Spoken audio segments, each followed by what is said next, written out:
Manny Pacquiao versus Jeff Horn will not be on HBO. Stay tuned.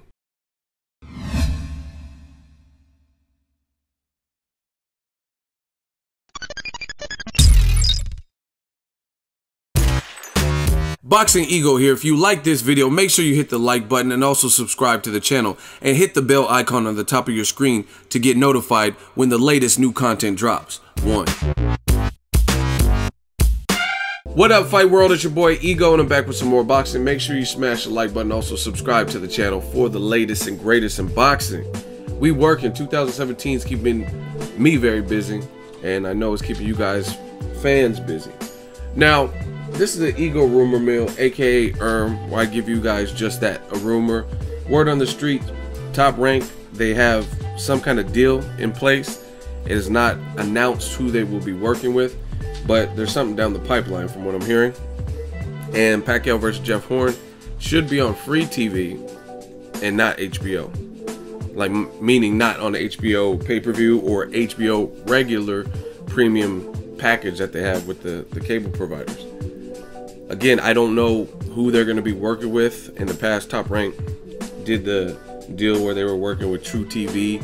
I don't know what network, you know what I mean? Golden Boy and ESPN hooked up. Al Heyman. It's funny too, because people say Al Heyman, he's horrible and he ruined boxing, cancer, and he's Black Hitler and all these things. But it wasn't until Al Heyman that people even had the notion to put boxing back on free TV after decades of really not having boxing on anything outside of a premium network like Showtime, HBO, or one of their pay-per-views, Showtime pay-per-view or HBO pay-per-view. So it's just funny that the person that gets blamed for ruining boxing actually brought boxing back to the forefront, and then after that point you see a bunch of people doing that and putting boxing back on regular TV. So it's kind of funny how that works. It's just like, let's say one store in town gets fidget spinners, and that's the latest craze, and then they're known for having the fidget spinners, and then now all of the stores, you go to liquor stores, a gas station, you go anywhere in the mall, and you see those fidget spinners. That's how things work. But that is business. You have to either adjust with the climate, or you'll become extinct like dinosaurs. I really believe in the theory of like evolution. I'm not talking about in terms of life. I'm talking about in terms of as a business, you have to evolve, or you'll be passé. I don't know. I don't know what network it's going to be on, but that's what I'm hearing. And as far as me, I don't know. I'm always up for new things, but the thing is, the fight doesn't really interest me like that. Really, I feel if Pacquiao loses to Jeff Horn, that's more of a testament to his age and maybe more distractions now. He's like a full-time senator in the Philippines, right? So that's really the only shot I give him. Yeah, it looks like Jeff Horn has decent power, some good power or whatnot, but if it has not been tested at a world-class level, that power stuff is tricky. You can go to someone's box rec, and I see tons of guys 80-90% knockout ratio, but then you look through the names, okay, and you sift through those names, and you're like, who the hell are any of these guys? And if I can't recognize any name when I cover boxing, then I can't be sold on your power. Now, some people, like, let's say Marcos Maidana, he showed power early in his career, and he showed it late in his career. He was able to hurt Broner, mop up Eric Morales' eye, you know what I mean, hurt Amir Khan. So some people have power that you see it last throughout their career, but there are other people who they show good power, but it's also considering who they fought. For example, Liam Walsh, who just fought Gervonta Tank Davis, he had a pretty high knockout ratio. I think he might have been at 80%. But you look through his names before Tank Davis. Now, he was the #1 mandatory, so I'm perfectly okay with that fight happening because Tank just fought in January, and it was a requirement for whoever won Tank Davis versus Pedraza to fight Liam Walsh. It's a mandatory, so I had no problem with the fight. But you look through his resume, and I'm not taking away credit from Tank Davis because obviously what he was doing led to the outcome we've seen, because he had a great jab in that early first round, I think it was, and he was cautious, and then as soon as he opened up, Liam Walsh couldn't take the heat. But you look at Liam Walsh, he showed to be a good puncher, but he never really did anything with Tank Davis, right? He lost pretty much every round, and I never seen him even buckle Gervonta or anything. You know what I mean? So that power stuff is tricky when it hasn't been tested at a world-class level. And Tank Davis himself is a phenomenal fighter, but he's a new champion. He has a lot of amis, a lot of amateur experience, but he's still a new champion. So you look at Jeff Horn, this is different because you're going up against Pacquiao.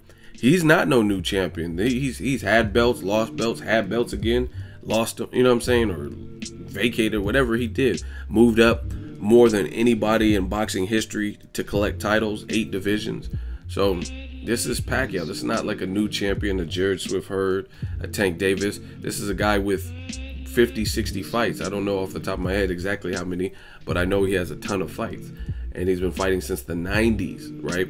So it's a big tall order for Jeff Horn. So that's why this fight to me doesn't really excite me, because to me it's pretty much a foregone conclusion. Now again, it's boxing. Technically anything can happen.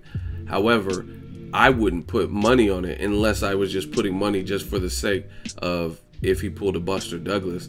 And you know what I mean? I'd be prepared to throw that $100 away, if you get what I'm saying. Like if I just I'll just put 100 on him because the odds are so good in terms of who should win the fight. You will make a lot of money if he pulled the upset.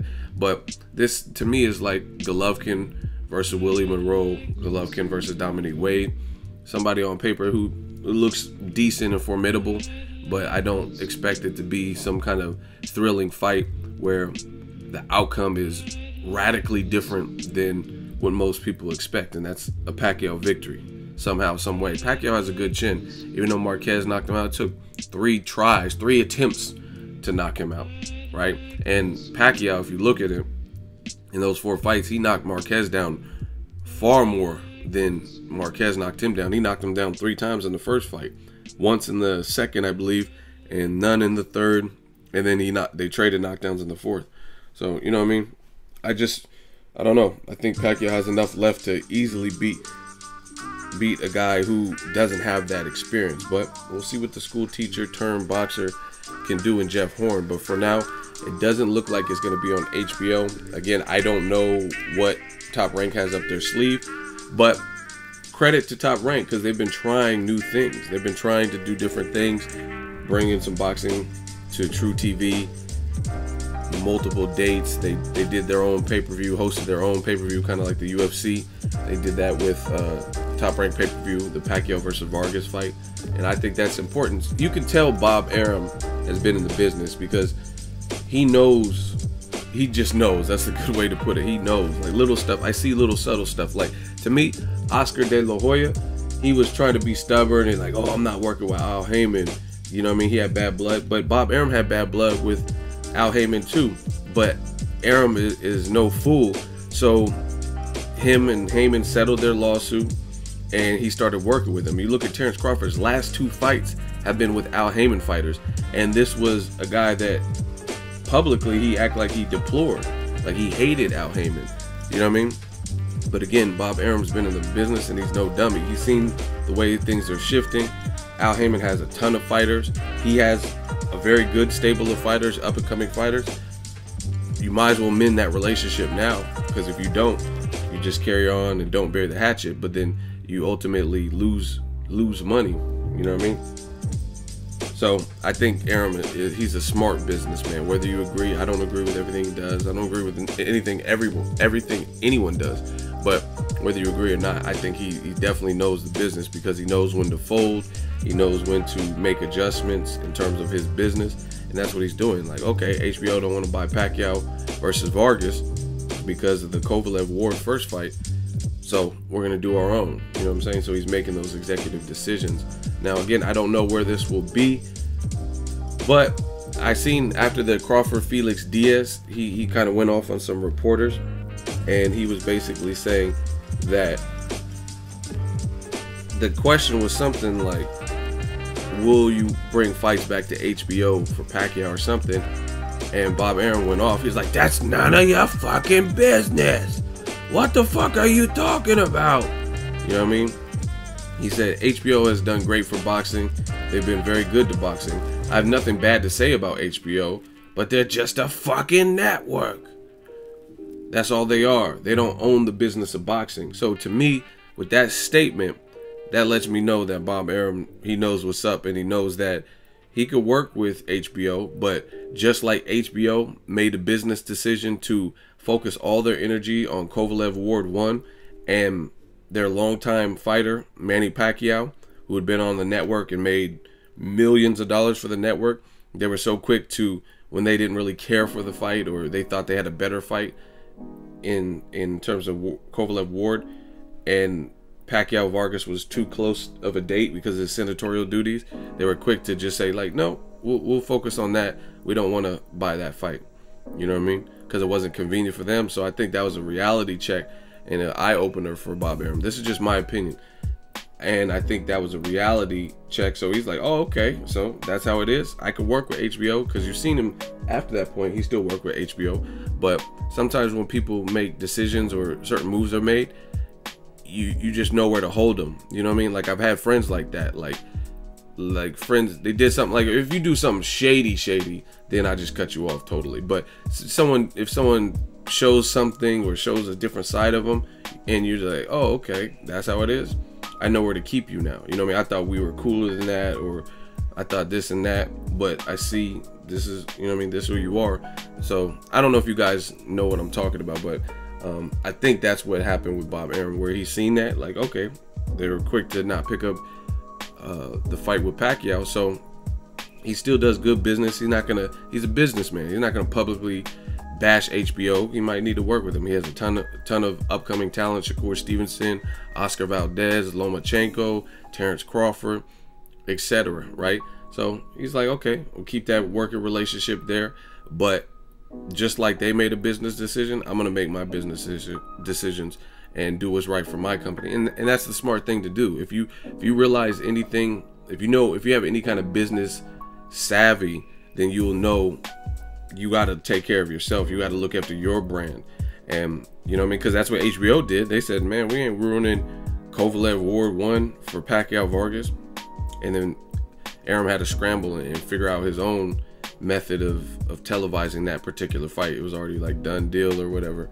And like I said, he still does business with them. Crawford Diaz, Crawford Molina, those fights were all on HBO.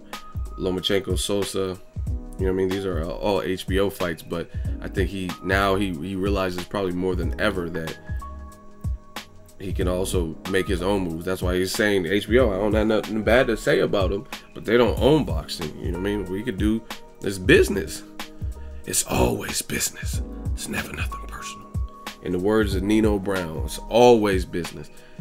I feel the same way though, so I can't knock Arum for that. I feel the same way. It's always business. People, like, even like this YouTube, this is my brand. This is what I do full time. Like, this is not a game. Like, you got to make executive decisions and choices and leverage spending and stuff like that. So it's always business. So it has to make, for me, it has to make business sense to me. You know what I'm saying? Like, if I'm going to take away time from all these other projects I have to collaborate, it has to make sense for both of us. It can't just make sense for you, you know what I mean, benefit you. And that's no shade. I'm not saying I'm better or higher than anyone or on the pedestal, because I don't look at myself like that. But it doesn't make sense. It just simply doesn't make sense trying to cover fights and work on the website and do everything, and then do something that only benefits somebody or doesn't really benefit my brand or impact my brand. So I feel Arum. We'll wait and see. Ego Rumor Mill. We'll see what network gets this. I'm kind of curious because I don't know. It could be, you know what I mean? I didn't know Golden Boy was signing with ESPN until it was announced. So I'm curious to see what type of network he has to deal with. That's the latest. Let me know what you guys think. Drop it in the comment section. Make sure you share the video, like the video as always. Hate, comment, and subscribe. Till next video is Ego signing off. So if you enjoyed this video and want more content like this on the channel, you can show your appreciation by going to the PayPal donate button or the YouTube support button, and you can donate any amount that you feel is equivalent to the value of this video. Much more to come. Thank you guys for your support. Boxing Ego, the future of boxing.